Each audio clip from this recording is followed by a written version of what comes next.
नमस्ते my dear students. सो आज हम फिर से आपके सामने हैं। आशा करता हूँ आप बहुत अच्छे होंगे, मैं भी बहुत अच्छा हूँ। तो बात कर रहे थे हम इंग्लिश के कुछ टॉपिक्स की। ओके, स्टार्टिंग से बात कर लें तो स्टार्टिंग से हमने साउंड और लेटर्स के बारे में पढ़ लिया था। साउंड कैसे आए, कैसे जनरेट हुए, और साउंड की रिटर्न फॉर्मेशन को हमने लेटर नाम दिया। ठीक, साउंड की कितनी नंबर होने वाले हैं, लेटर्स कितने नंबर होने वाले हैं, vowel sound, consonant sound, vowel letter, consonant letter, सभी को पढ़ा। उनके स्पेसिफिकेशंस, उनके फंक्शंस, उनको भी हमने देखा। आगे डिफाइन करें तो लेटर्स की रिटर्न फॉर्मेशन, वर्ड्स को भी हमने बखूबी देखा। वर्ड्स को जानने के लिए पहला टॉपिक बेटा ये कि किसी भी वर्ड का फंक्शन जानने के लिए हमारे पास एक प्रॉपर सेंटेंस होना चाहिए। इस बात का एक एग्जांपल आपको अभी हम जब टॉपिक करेंगे तब देखने को मिलेगा। ओके, सो वर्ड्स के आगे बढ़े। हमने किस किन चीजों को पढ़ा? नाउन को पढ़ा। नाउन को कैसे पहचाने, how can we identify a noun, हमने ये भी पढ़ा है। किस तरह पहचान सकते हो, किसी भी वर्ड से हमें क्या क्वेश्चन पुट करना चाहिए, किस तरीके का क्वेश्चन पूछना चाहिए, क्या क्वेश्चन वर्ड हमारा होना चाहिए जब हमें नाउन का रिप्लाई मिलेगा, ये हमने देखा। ओके, हमने प्रोनाउन को देखा। प्रोनाउन के बाद हमने एडजेक्टिव की बात की। एडजेक्टिव में हमने देखा बेटा क्या क्या वर्ड्स एडजेक्टिव हो सकते हैं। जैसा कि हमारे टीचर्स हमें पढ़ाते आए हैं कि भाई नाउन में क्वालिटीज ऐड करने वाले वर्ड्स एडजेक्टिव है, या प्रोनाउन में क्वालिटी ऐड करने वाले वर्ड एडजेक्टिव है। बट एडजेक्टिव एक्चुअल में है क्या, वो भी हमने देखा था, है यही। लेकिन जैसा हमें पढ़ाया जाता है हम कहते भाई किसी भी चीज के बारे में प्रॉपर बता देना, ऐसा नहीं है। दैट मीन्स ऐसा नहीं है। इस बात से क्या मतलब है? इस बात से बेटा केवल इतना मतलब है कि कोई भी वर्ड अपना फंक्शन परफॉर्म करता है, सच बात है। या तो वो वर्ब होगा, एडवर्ब होगा, एडजेक्टिव होगा, लेकिन आप ये डिफाइन नहीं कर सकते कि उसका फंक्शन ही हर सेंटेंस में यूज होगा, हर सेंटेंस में यूज होगा। दैट मीन्स एक एग्जांपल देख लो आप।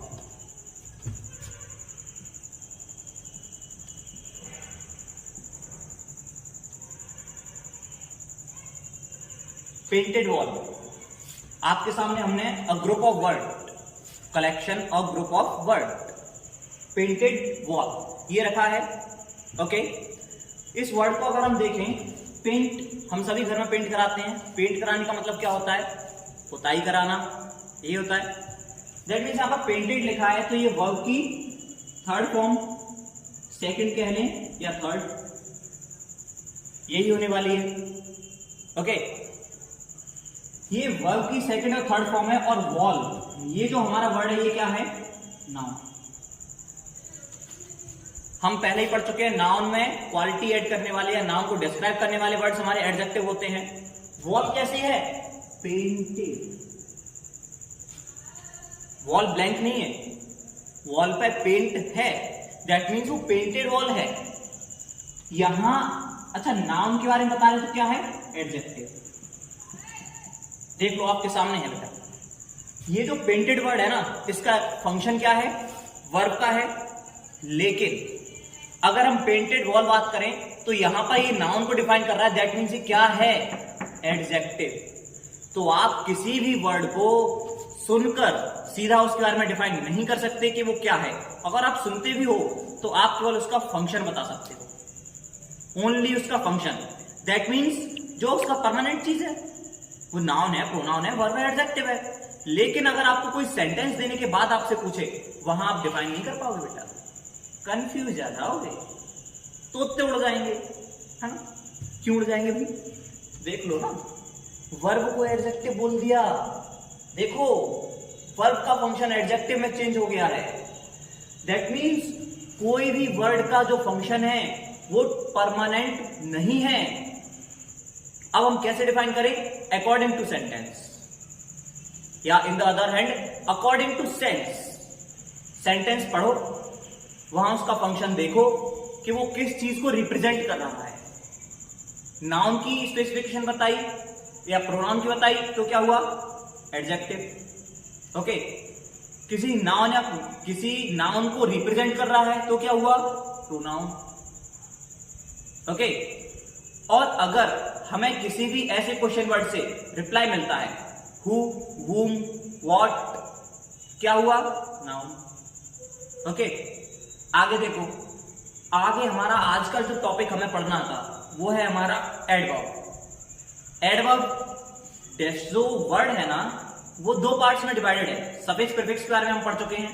तो ad plus verb, that means verb में कुछ ना कुछ क्वालिफिकेशन या कुछ ना कुछ चीजें ऐड करने वाले वर्ड्स एडवर्ब होंगे हमारे। ओके, दैट मीन्स हमको पहले क्या पढ़ना होगा? वर्ब। हमें वर्ब की नॉलेज होगी तब जाकर हम एडवर्ब पर पहुंच सकते हैं, है ना। आइए फिर वर्ब को देखते हैं।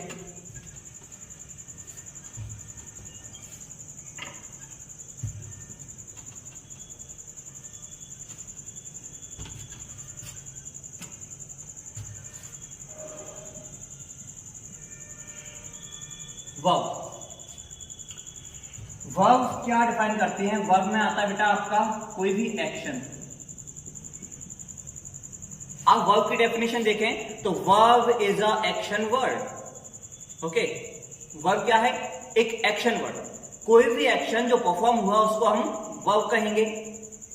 अब ये कंपलसरी नहीं है यहां केवल कि कोई एक्शन हो तभी वर्ब कहो आप। वर्ब रिप्रेजेंट करती है एक्शन को, पोजेशन को,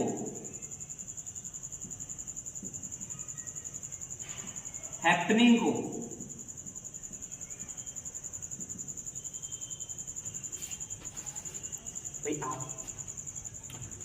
एक्शन, पोजेशन एंड हैपनिंग, इन चीजों को रिप्रेजेंट करता है हमारा वर्ब। ओके, देखो बेटा,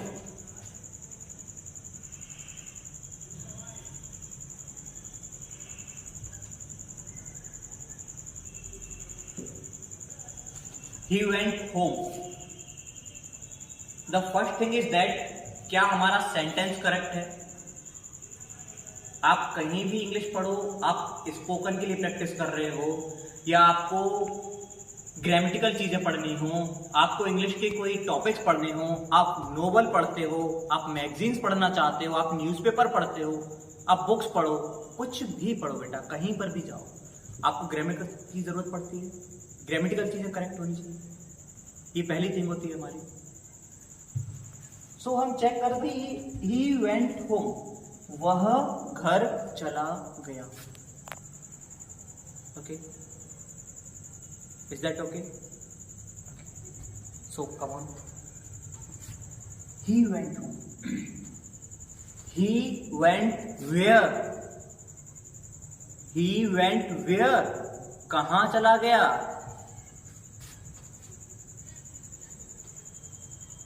होम।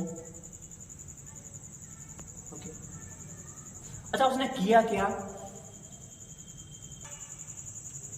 ही वेंट होम, उसने किस चीज को परफॉर्म किया? एक्शन को। एक्शन कहां है हमारा? ही वेंट, वह गया। ओके, ये रहा, एक्शन को परफॉर्म किया। पोजीशन की बात करें,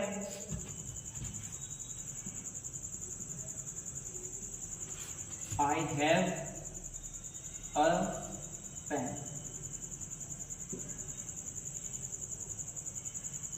I have pen।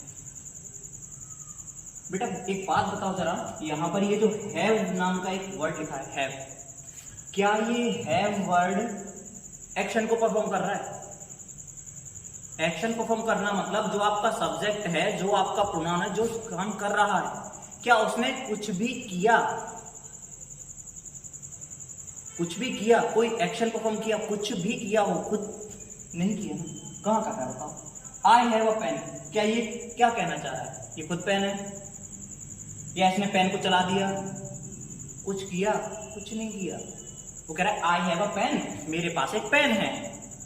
That means उस पेन पर, जिस पेन की इसने बात की है, आई जिस पेन की बात कर रहा है, इस पेन पर इसका अधिकार है, इसका पोजेशन है। तो यहां पर ये जो वर्ब है ना हैव, एक पोजेशन को दिखा रही है। ओके, हैपनिंग को कैसे दिखाएं? एक ये क्वेश्चन जरूर निकल कर आता है बच्चों से कि सर आप तो बता देते हैं एक्शन, पोजेशन, हैपनिंग, हम कहां से निकालें?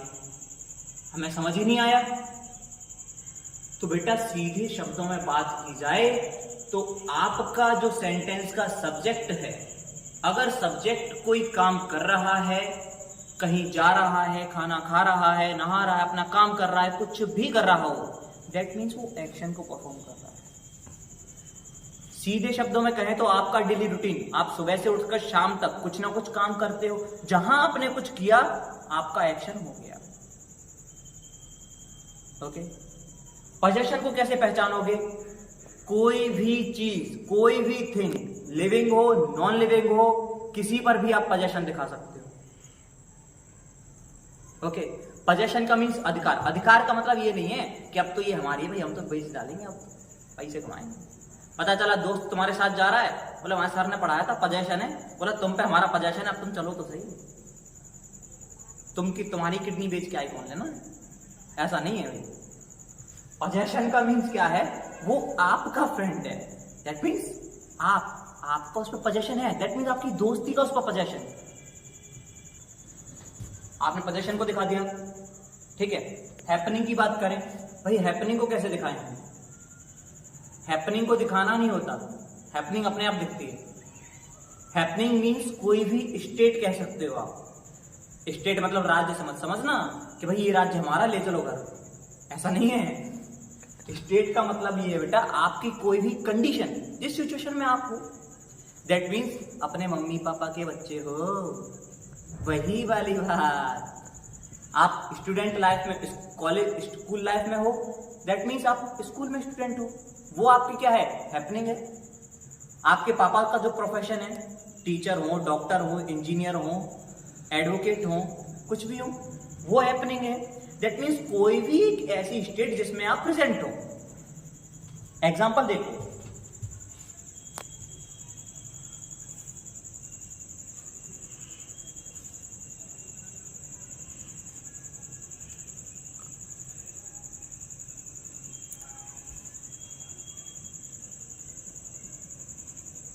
ये सेंटेंस तो बोला ही होगा।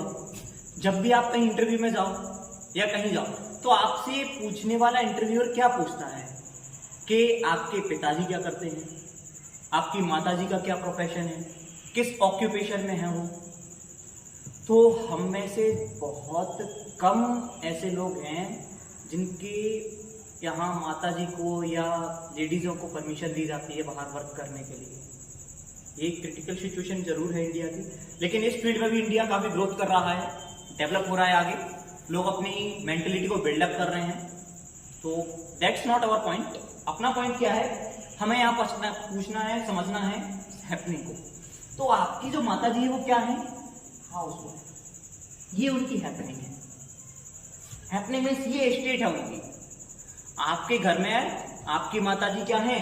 हाउसवाइफ है। मतलब हाउसवाइफ मीन्स पिताजी की वाइफ है, हाउस में काम करती हैं, हाउसवाइफ है, यही ना, कुछ और तो नहीं है। okay. आपके लिए एग्जांपल लें। So I am student, I am a student. तो आप क्या हैं? स्टूडेंट। ये हैपनिंग को दिखा रहा है। माई फादर इज प्रोफेसर या my father is a doctor. Okay,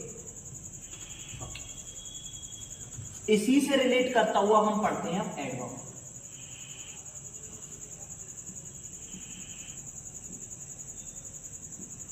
हमने पढ़ लिया कि इसका काम है किसी भी एक्शन कह दें हम, क्योंकि ना तो ये पोजेशन में कोई चीज ऐड कर सकता है ना हैपनिंग में, ये ऐड कर सकता है एक्शन में। हैपनिंग तो स्टेट है, तो स्टेट में तो कुछ ऐड कर ही नहीं सकते। ऐसा है कि आप क्या है, पीछे 2-4 पूंछें लगा दी, 5-6 हाथ लगा दिए, बना दिया आपको भाई। अब तो रावण की जगह आपको जलाएंगे। ऐसा तो नहीं है ना कि पूंछ लगा के बन जाते हैं अपन बागड़ बिल्ला, ऐसा तो नहीं होता। आई अच्छा, यहां एक क्वेश्चन बच्चों का आता है और बहुत परेशान होते हैं कि सर एक्शन में क्या ऐड कर दूं मैं, एक्शन में क्या ही ऐड करूं, बोलूं क्या है तू, क्यों है तू, ऐसा। एक्शन, पहली बात तो हमने क्लियर कर लिया था, एक्शन में डूइंग थिंग आने वाली है। एक्शन को हम कैसे परफॉर्म करेंगे, एक्शन के बारे में हम क्या बता सकते हैं, क्या बता सकते हैं? वह कब हुआ, ओके, वेयर, कहां पर हुआ।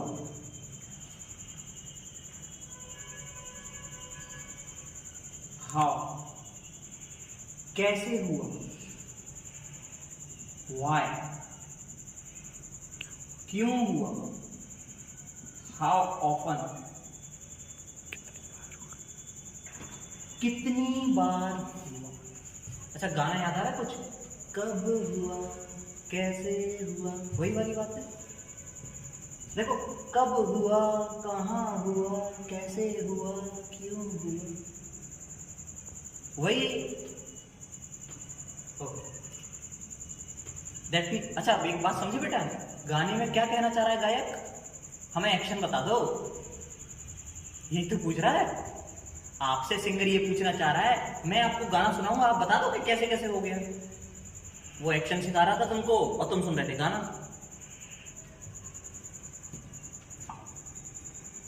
यहां देखते हैं when, कब हुआ, कहां हुआ, कैसे हुआ, कहां। तो ऐसा नहीं, इनमें से कोई ना कोई एक वर्ड मिलेगा। जैसे कि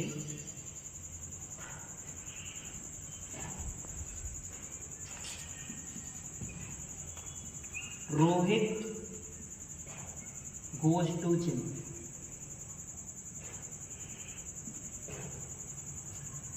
Rohit goes to gym, Rohit gym जाता है। Okay, where does Rohit go, Rohit कहां जाता है। रोहित कहां जाता है, जिम। और वेयर का जो रिप्लाई होता है वो क्या होता है, क्या होता है, एडवर्ब।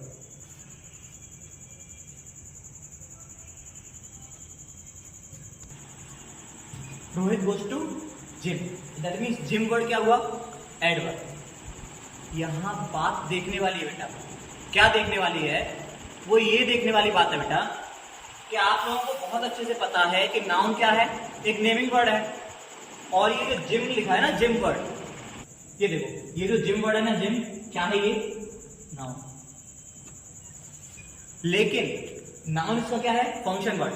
काम किसका कर रहा है, एडवर्ब का। देख सकते हो। अच्छा, यहां बच्चों का डाउट आता है, एक चीज और बता देते हैं आपको, शायद आपने देखा हो ना देखा हो। आओ जरा, आई, आई के बारे में तो पढ़ा है सबने। जब इंग्लिश में जाओगे भाई, आई के बारे में तो पढ़ा ही है। ही, शी, इट, दे, आई, आई। अच्छा, ऐसा ना बनाते हुए ऐसा बना दो, ये हम सब ने देखा है। एक छोटी सी बात बताना बच्चे, ये जो आई है ना, इसके साथ इज आने वाला है या एम। आप में से 95% स्टूडेंट्स का आंसर होगा एम, 95। और अप्रोक्सीमेट हो सकता है 98 स्टूडेंट्स इसके एग्री हो, बट नहीं, यहां कॉन्ट्रास्ट है। आप गलत नहीं हैं, लेकिन एक बात बताओ जरा, क्या हमने आई से रिलेटेड कोई सेंटेंस दिया आपको। जब तक सेंटेंस नहीं, आपने पार्ट्स ऑफ स्पीच कैसे डिफाइन कर दी, बता कैसे दिया कि इसके साथ आई इज आएगा या एम। हमने यहां आई को कहा ही नहीं है कि ये स्पीकर है। हम एम कब लगाते हैं, एम वर्ब है हमारी, इज भी वर्ब है, दोनों में अंतर क्या है, आई के साथ एम लगाते हैं, लेकिन कब, जब वो स्पीकर हो। स्पीकर होना भी तो चाहिए, स्पीकर ही नहीं है तो कैसे लगा दिया आपने। इसी तरह की चीजें अगर आप जानना चाहते हो तो बेटा चैनल को सब्सक्राइब जरूर कर लें। सब्सक्राइब करें, आपका जो भी डाउट आता है कमेंट सेक्शन ओपन है, आप अपने डाउट्स कमेंट में भेज सकते हैं। लाइक करें और अपने दोस्तों तक भी पहुंचाएं। चलिए इसका आंसर जानते हैं, इज या एम, यही क्वेश्चन है हमारा। हमने लिखा आई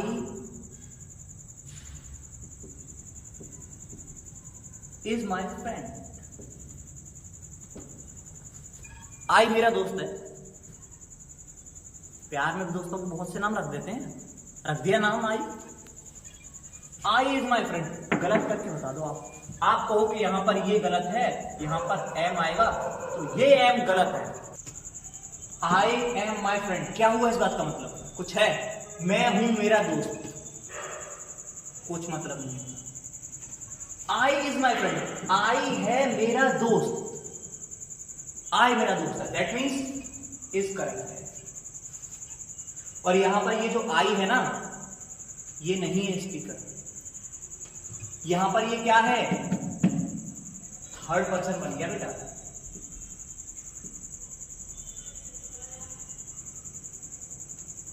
ये बात याद रखना। आपने इंग्लिश ग्रामर में पढ़ा होगा कि आई होता है हमारा फर्स्ट पर्सन, बात सच है, लेकिन कब? साथ में आपने ये भी पढ़ा होगा आई हमारा फर्स्ट पर्सन तब होता है जब वो स्पीकर हो, और यहां वो स्पीकर नहीं है। आपने ये भी पढ़ा है हमारा थर्ड पर्सन वो होता है जिसके बारे में हम बात कर रहे हो, जो उस जगह प्रेजेंट ही ना हो। तो आई यहां प्रेजेंट नहीं है, यहां बोलने वाला कोई और है, कह रहा है आई इज माई फ्रेंड। इस आई की जगह ना किसी का नाम भी आ सकता है। देखो ऐसा, राम लिख दो, राम इज माई फ्रेंड। जब ये करेक्ट है तो ये क्यों नहीं हो सकता? सब। और दूसरी बात सुनो, एक और बात सुनो, अच्छी वाली इंटरेस्टिंग बात। आई आज तक क्या पढ़ते आए आप? प्रोनाउन पढ़ा ना, यहां ये नाउन है।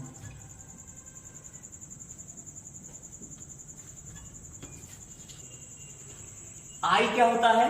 हम सब ने पढ़ा है बचपन से प्रोनाउन, और प्रोनाउन ही पढ़ते आए हैं, सच भी यही है, उसका फंक्शन प्रोनाउन का है। लेकिन हमने आपसे पहले भी कहा था बेटा, पहले की बात भी याद करो, जब स्टार्टिंग से क्लास चल रही है याद करो, हमने कहा था कोई भी सेंटेंस में उसका फंक्शन कंफर्म नहीं है, परमानेंट नहीं है, टेम्परेरी है, चेंज हो सकता है। दैट मीन्स ये आई है तो प्रोनाउन, लेकिन यहां काम किसका कर रहा है? नाउन का। समझे? सिंपल सा एक एग्जांपल लो, एक बात करें एक प्राइवेट जॉब करने वाले किसी भी व्यक्ति, ओके, अगर उस इंसान को कोई भी गवर्नमेंट जॉब मिल जाए जो ऑनलाइन वर्क पर चले, जिसका काम केवल ऑनलाइन का है, क्या वो काम नहीं करेगा? पैसा किसको नहीं चाहिए? चाहिए ना। दूसरी बात ले लो, अगर कोई व्यक्ति सरकारी नौकरी कर रहा है, उससे पैसा उसे भी कमाना है, और आपको पता है पहले से सरकारी नौकरी में इतना पैसा नहीं है। अगर वो अपना दूसरा कोई बिजनेस चलाता है, कुछ और चला रहा है, प्राइवेट इंस्टीट्यूट चला रहा है, दोनों सेक्टर में काम कर रहा है वो, गवर्नमेंट में भी और प्राइवेट में भी। ओके, तो उसका फंक्शन क्या था? उसका मेन फंक्शन था गवर्नमेंट जॉब में है, लेकिन अकॉर्डिंग टू सिचुएशन वो प्राइवेट सेक्टर भी तो चला रहा है। वही सेम ये है तो प्रोनाउन, लेकिन काम नाउन का भी कर रहा है, अकॉर्डिंग टू सेंटेंस और सेंस। अब आप जो कह रहे थे वो बात ये है,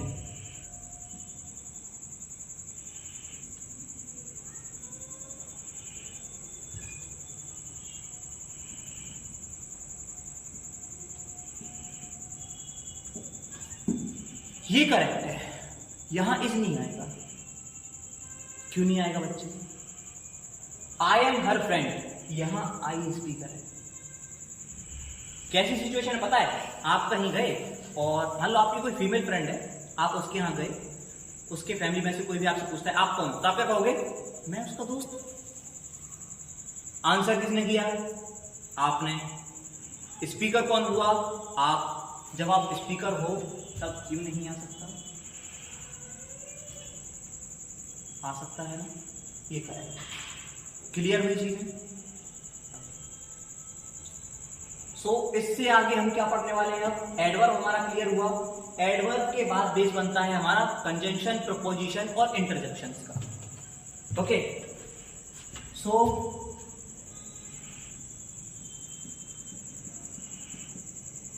कंजंक्शन,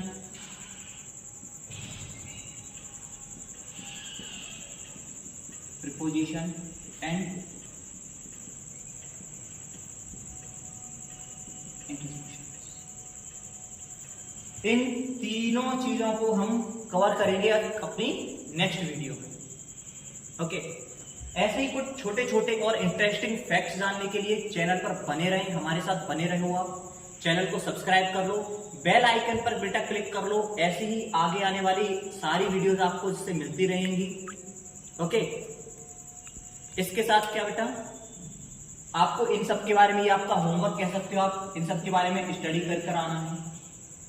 ओके, चैनल को सब्सक्राइब करो, आप अपने दोस्तों को भी आगे फैलाओ, उनको भी ये चीजें मिलने दो, जो आप लोगों ने नहीं पढ़ा वो उनको भी मिले। ओके, कमेंट सेक्शन ओपन है, आपको यहाँ कोई भी डाउट आने वाला है तो आप अपना डाउट कमेंट में भेजो, लाइक करें और जितना हो सके उतना ज्यादा से ज्यादा शेयर करो अगर आपको हमारा वीडियो अच्छा लगता है तो। बेटा इसका स्क्रीनशॉट ले लें आप।